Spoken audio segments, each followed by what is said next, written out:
Well, let's hear then from our Washington correspondent, Fraser Jackson, who was at that rally for us.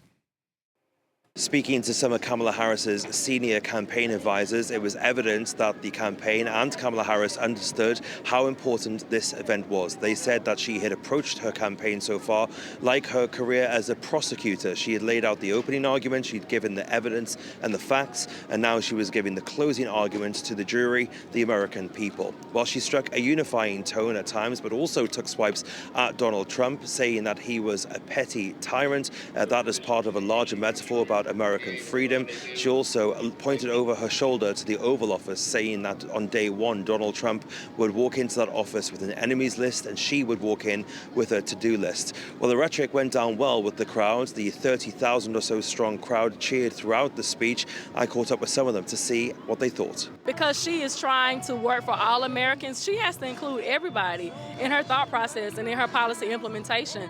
So by trying to speak to them and their interests, she's not being self-centered, she's not being party-centric, she's being American-centric for everyone.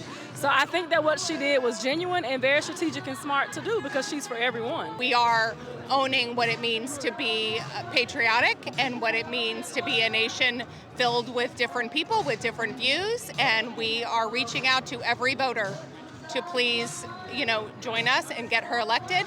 And we also know how much the rest of the world is relying on us. Like, we understand that.